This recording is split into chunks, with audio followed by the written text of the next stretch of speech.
I'll begin with an overview of our budget development process and some of the why of what we do before turning over the budget presentation to Dr. Driffel.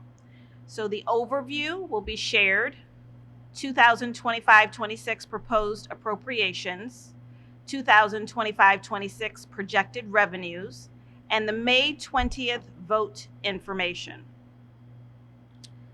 Districts begin planning their following year operating budget early in the current school year. Penfield utilizes a decentralized budget process to ensure building and departmental needs are met. Tonight, we are toward the end of the budget development process with our budget hearing, and then the statewide election and board vote is approaching on May 20th. Our budget development process goals and guidelines. Administration and the board develop budget goals and guidelines that align to the board goals of academic achievement, partnership, and fiscal responsibility. Decisions in the budgeting process lean on these principles to guide what our plans are for the following school year. I want to highlight our student achievement. With Penfield graduates, 96% of the class of 2024 received a Regents diploma, 88% with advanced designation. AP Scholars, 176 Penfield High School students and 2024 graduates were named as AP Scholars. Penfield High School named to the U.S. News and World Report list of best high schools in America.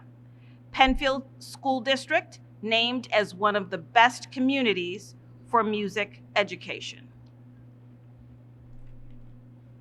Whole student focus. Music, 97 students selected for all county festivals, 7 for all state conference. Robotics team, Impact Award at the regional competition, qualified for World Championship. DECA team, multiple awards at state competition. 8 students qualified for international competition. And athletics, fall, winter, and spring teams named Scholar Athlete teams. Centering students and investing in programs. I wanted to highlight here, since 2021, and now as we're approaching our 25-26 budget, our district has hired 59 total new positions. As you see here, I've highlighted the places where some of those have really been a significant increase. And one of the things that I'm extremely proud of, and we'll dig in the next several slides, and how we are paying attention to the changes in what our curriculum asks for us to do for our students, as well as state guidance around curriculum and instruction, thinking about the ever changes in our student populations, expansion of our continuum of special education services, and mental health needs for all of our students across the district. So the investment in programs, I want to just reference that 23 special education teachers support the expansion of the integrated co-teaching model across the K-12 continuum. We've hired 6 new ENL teachers to meet the needs of our English language learners. Since 2021, our numbers for our English language learners has more than tripled.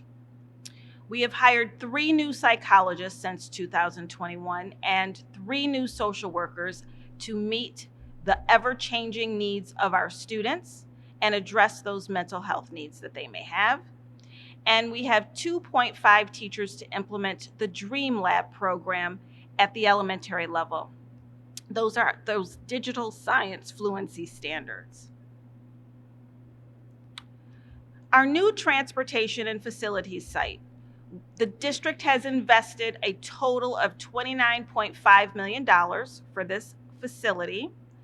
The infrastructure supporting zero-emission buses has been $1.4 million, and this has included the electrical, bus chargers, labor, design, fees, and permits. And we are nearing the completion of this project with an opening summer of 2025, which we hope to invite the community to an open house. So now I'm going to turn over the rest of the budget presentation to Dr. Driffel. All right. Thanks, Dr. Potter.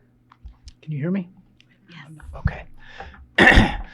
Good evening, board. Good evening, community. Thanks for being here, and thanks to those who make the time to watch the recording of this in the next couple weeks before our May 20th budget date. I always like to start off the budget hearing fiscal portion around fiscal standing. So we get a lot of questions every year when people start to pay attention to the budget. How is the district doing financially? And we like to think we're doing a good job. So we post our audits on the website, and we post our reserve plan on the website, and all the discussions that we have at the board level are obviously taped and available online. But these two sources come from third parties. So they're outside folks that are objectively monitoring us in a capacity that has little bias. So the first of which is our credit rating. So the issuer of this is Moody's. And our credit rating here at Penfield Central School District is an AA2, which means high quality, low risk standing. So in our last report, it was quoted that Penfield had a strong financial position and low fixed costs, and that AA2 rating is a stronger rating than the median school district, even among some similar wealth profile school districts here locally in Monroe County. The other report that I often look at is the Office of New York State Comptroller's Fiscal Stress Monitoring System. So this has been in place for about a dozen years now. In addition to schools, all schools going through this process, the Comptroller's Office looks at all New York State municipalities, so counties, towns, villages. It's a very comprehensive report. It's available online. You can quickly search for it. They have objective measures around fund balance, cash flow, liquidity, and different financial results. It also looks at environmental information such as like the growth of your tax base, support for school budget, things like that. Once again this year, Penfield Central had no designation on the state monitoring system, and those designations are susceptible to fiscal stress, in moderate fiscal stress, or in severe fiscal stress, or no designation, which again was our classification this year. So two outside data points that we'd like to take a look at. So the first part of the presentation, we're going to look at where the money goes, planned expenditures for next year. Starting here, obviously, is our students and building out from there. So every year on Beds Day, which is the first week of October of the school year, we take a look at what our official enrollment is for the year and already begin at that point planning for the next school year. One of the metrics we use is live births here in Monroe County. You can see the provisional data for 2023 is down to 7,100 live births. That's the lowest it's been since they started tracking this information. But when we look at where we are here in Penfield, we've actually been on an upward trajectory. So the current school year, we have, as of Beds Day, it's a little bit more now. We had 4,658 students. Last school year, we're at 4,614, and next school year, we're projecting to be at 4,711. We are, along this timeline, one of only about 40 districts in the state that have grown at this kind of level. If you're not aware, there's about 700 school districts in New York State. So it puts us really into kind of a unique position, particularly here in Monroe County, when most school districts are seeing declining enrollment. We've also seen some significant demographic changes in our student population over this time. So Dr. Potter mentioned before our growth of English language learners, but we've also seen our economically disadvantaged rate jump from about 10% to 21%. We've seen our classification rate jump from 4 or 5% to 9 or 10%.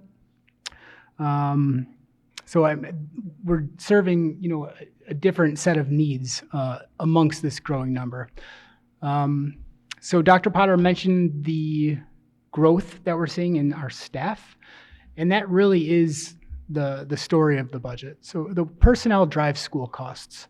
I'm going to get into it in more detail, but like here in Penfield and like other school districts, personnel make up the vast majority of our costs between wages and benefits, roughly about 75% at every school district, give or take a few percent. So we've added 11 new FTEs this school year that weren't budgeted that have already, started working with us. That's 3 teachers, 3 directors, and 4 TAs, along with 1 coordinator. And then we're planning to add an additional 5 to 6 positions that have not been hired yet for the new school year. So that would include 2 additional teachers, both special education at the elementary level, a new TA, and 2 to 3 security workers. Hiring our own security workers allows us to build out that security infrastructure that we're trying to implement in a more cost-effective manner than contracted security. And while we've certainly been able to afford the contracted security, it makes more sense to bring those people in-house so that we have a little bit more, control over what their situation looks like here. So a significant bump in staff for next year. You got 16 or 17 new folks coming in. We're also seeing significant wage increases for our non-instructional staff. So this is particularly our facilities folks, our clerical folks. The labor market in general has stabilized a bit, but competition with the private sector remains. I'm sure you see signs of folks looking to hire and what they're posting, and we need to remain competitive with that while at the same time compensating our employees fairly. We've talked about it throughout the spring and even going back to last December, but we're also seeing significant benefit cost increases in this budget. So under 65 medical premiums were up 14.4% this year. That was significantly higher than we've seen in many years. In addition to the under 65 plans, those over 65 Medicare plans are also significantly increasing due to RX changes that were made in the Inflation Reduction Act. So it's good for the members, good for the retirees, but the plan has to cover more share of the cost. Workers' compensation premiums were up about 20% for next year. And then the ERS, Employee Retirement System, employee contribution rates were increasing about 9% for next year. So we'll get into all of these in a little bit more detail, but these are kind of the high level narratives or what is driving the budget increase for next year. So I made this table as large as I could. It's a bit of an eye chart, but this is essentially our entire budget in one slide, broken down by all of the main accounting functions, different cost centers in the district. So I'm just going to walk through kind of each one at a high level, starting with the Board of Education. You may or may not be aware, but as my annual reminder, Board of Education members are not paid. They're volunteers. The costs associated here are for required training for Board of Education members, the production and recording of these meetings, any conferences board members attend. For the district clerk, it's for required notifications, legal notices. It pays for the election workers at the May meeting, those kind of things. 12, 13, and 14 are for central office. So that is the superintendent's office, that's the business office, and the human resource office, along with the office of the director of communications, and all the clerical folks that work there, so just under 20 people. That also contains all of the professional services for the district, so legal fees, auditing services. It includes our tax collection process fees, and all of those sort of bid requirements and things that we have to go through. Central services is the operation and maintenance of our plant along with security. So it's all of our facilities group and our security group. So we're seeing a significant investment there amongst staff. Special items, function 19 is for primarily BOCES administrative costs. So as a component district of the Monroe One BOCES, we have to pay our prorated share of the Monroe One BOCES costs. And then additionally in the special items are all the district insurances that we carry. So the property insurance, fire insurance, liability, those kind of things. Instructional administration relates to the Office of Curriculum and Instruction and Office of Educational Services. And this also houses all of the main offices for all 6 of our school buildings.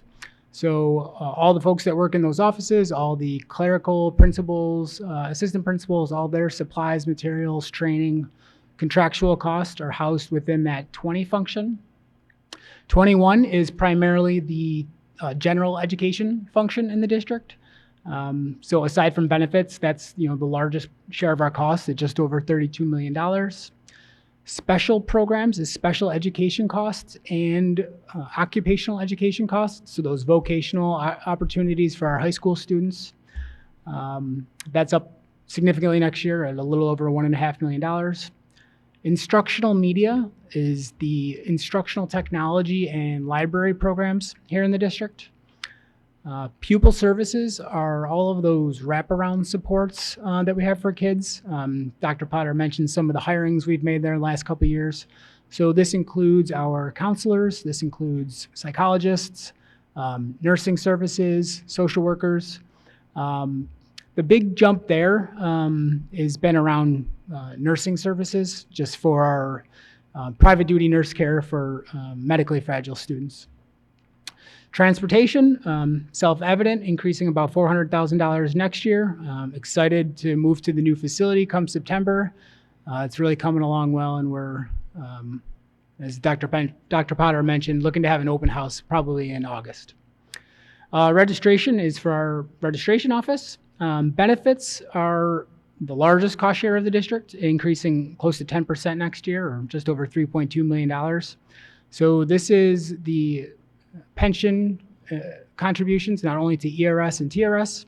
It includes workers' compensation fees. It includes disability insurance. It includes the medical insurance for the under 65 and over 65 eligible retirees that I mentioned before. Dental insurance, and various contractual administrative lines there. Debt service is the prior borrowing that we've done for previous capital projects in prior years. So principal and interest payments that we make, just like we make on a car note or a home mortgage. I'll come back to debt service. Note that it's $2.5 million. We're a district here where we get more back in building aid from the state to pay that debt service, so there's no local share to service that debt. And then interfund transfers go to two different other funds besides the general fund. It goes to the school lunch fund, and it goes to the special aid fund to cover the cost of ESY, which is summer special education services. So our current year budget is $119.6 million, and next year we're at $128.6 million, or just under a 7.5% increase. So another way to slice that pie is by object. That prior table was by function. So this looks at the second layer of spending. So it has wages, contractual costs being all costs that go to outside providers. So that's professional development. It's for any consultant fees. Those are dollars that go to the utility companies, trash companies, things like that, things that we don't do ourselves here. BOCES costs we reviewed in detail back at our March meeting, I believe, or April meeting. It's a significant portion of the budget at 13%. Debt service, as I mentioned before, equipment and materials, $3 million, those big employee benefits and interfund transfers. So again, as I mentioned before, education, it is a people business, and there's no shame in saying that. Great educators make for a great education. So you can see our between wages and benefits, that makes up about a little over 3/4 of our budget, and that's where all the dollars are primarily going in next year's school budget. The other way that we're required to slice the budget is the three-part budget. So it's by administrative component, programmatic component, and capital component. So what I have here on this table is what the current year is for 24-25 in each of those categories, what the prorated share of spending is in the budget, and then what the difference is for next year. So next year, the administrative portion's up about $840,000. The programmatic portion's up a little under $6 million, and the capital portion's up about $2.1 million.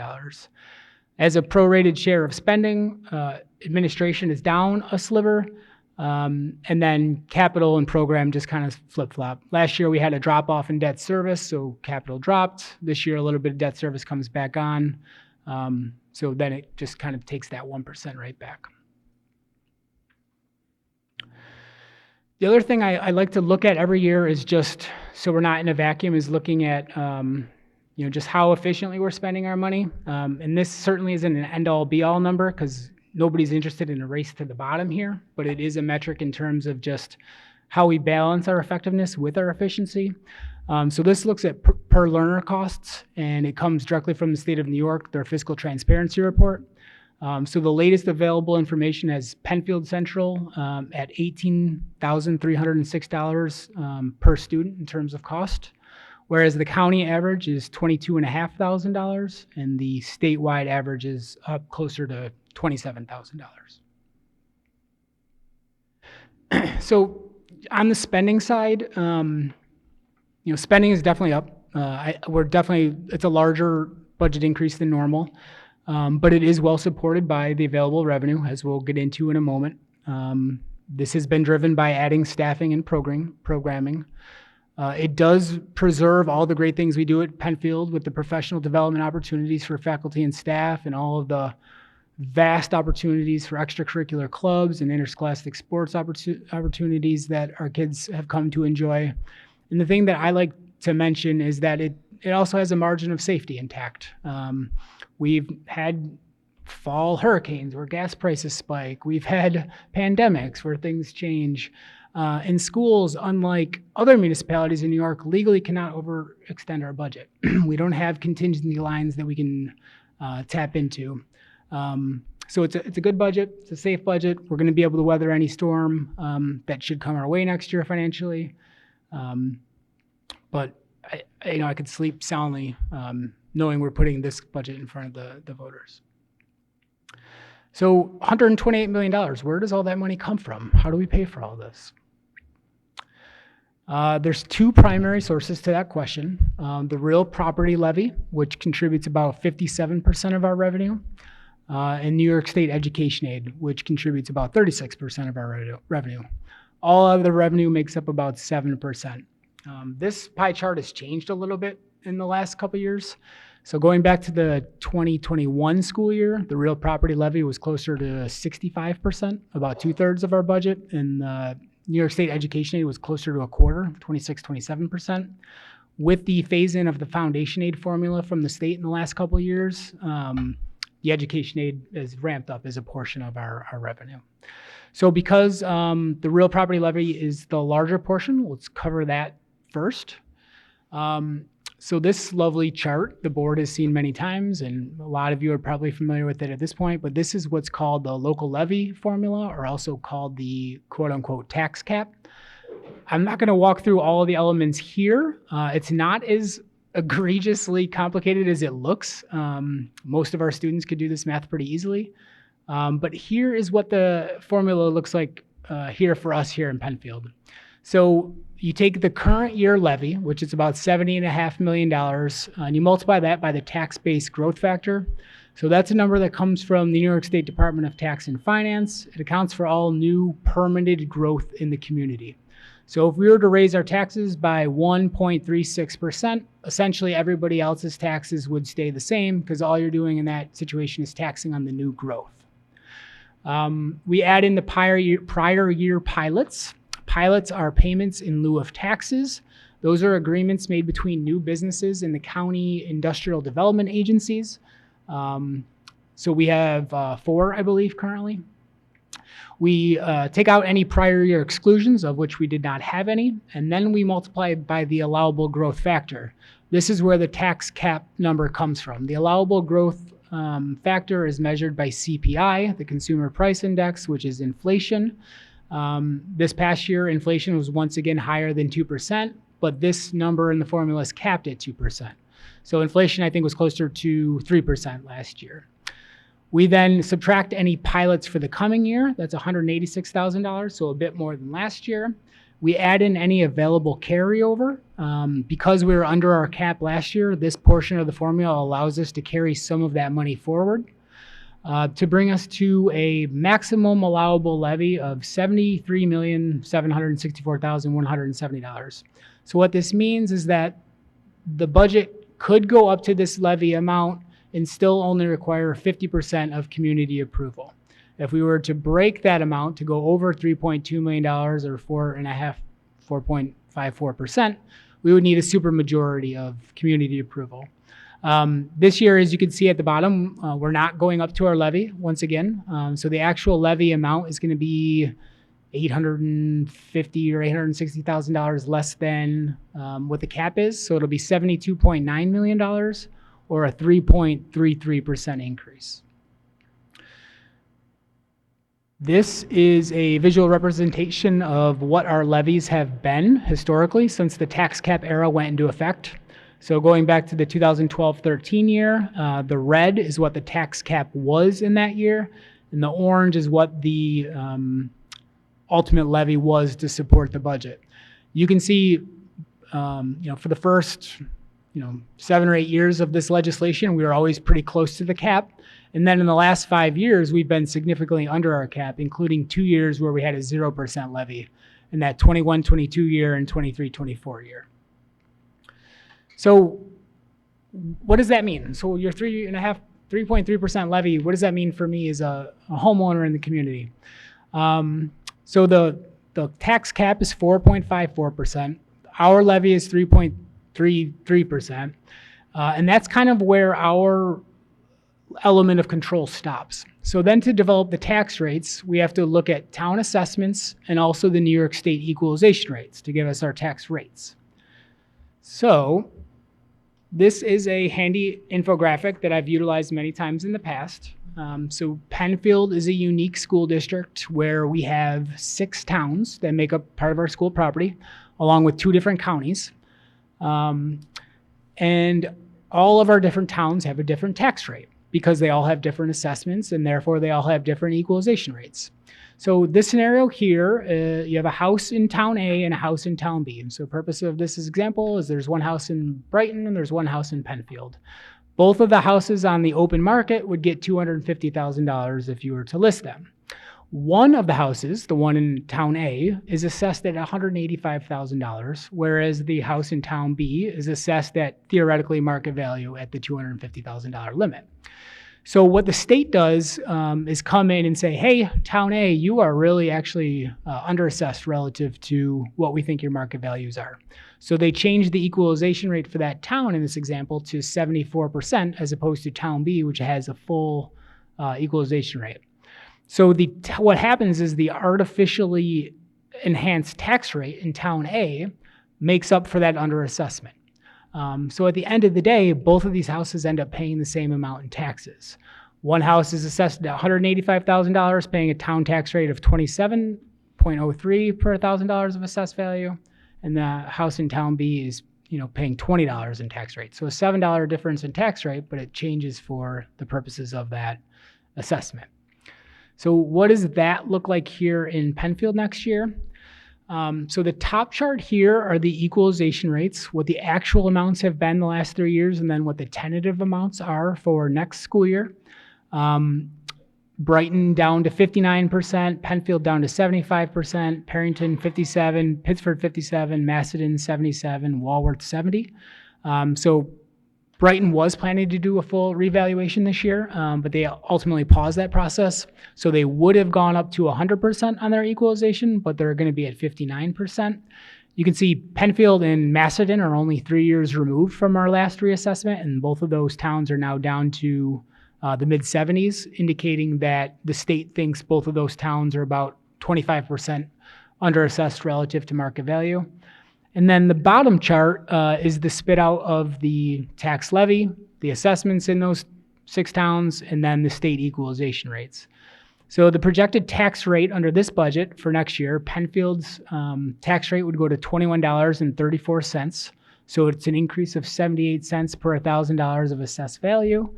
Perrington would decrease about the same amount, 77 cents per 1,000. Pittsford would increase 98 cents per $1,000 of assessed value. Brighton would decrease 39 cents, Macedon would decrease 51 cents, and Walworth would decrease by $1.31 per $1,000 of assessed value. So the number I always look to here, because all of this is so much noise, is the true value tax rate.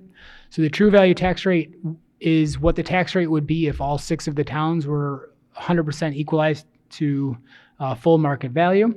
And in that situation, we'd be going from $17.90 to $16.02. It would be a drop of $1.88 per $1,000 of assessed value, or a little over a 10% drop. This chart shows what our, here at Penfield, historical full value tax rates would have been over the last 16 or so years. So you can see back in 2009, we were at about $24.50.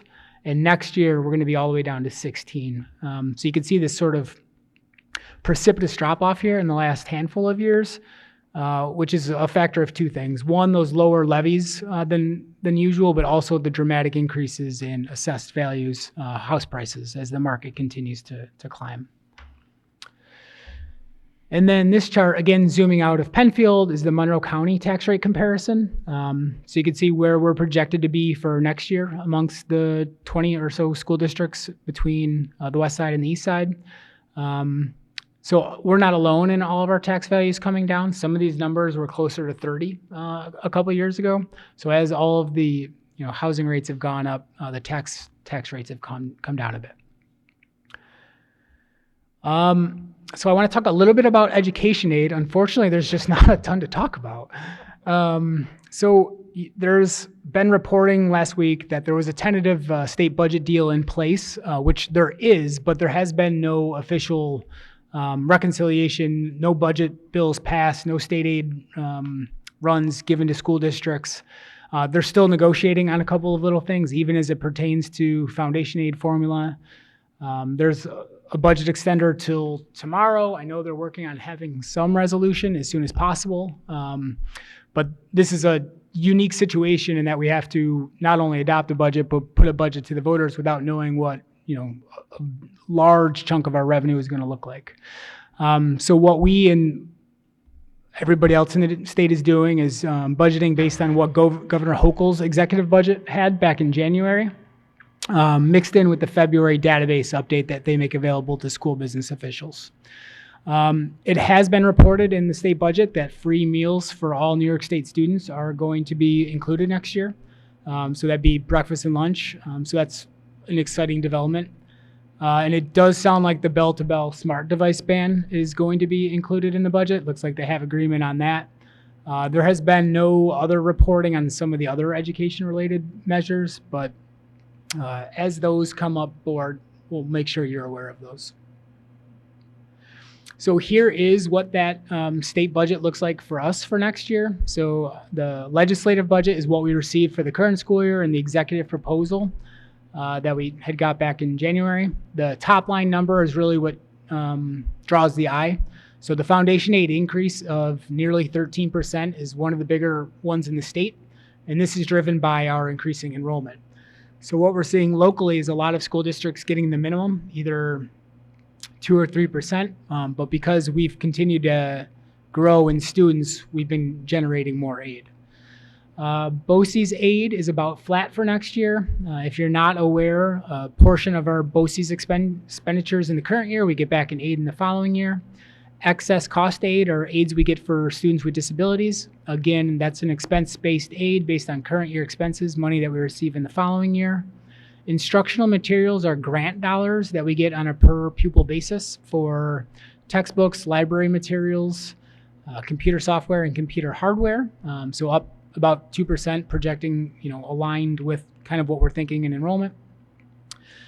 Transportation aid, again, like BOCES, excess cost aid is a expense-based aid where dollars we spend in this current school year, we get back money in next school year. Our transportation aid ratio right now is over 70%.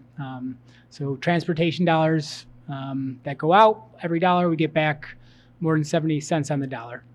And then, as I mentioned before, building aid. So this is aid that's generated from prior capital projects.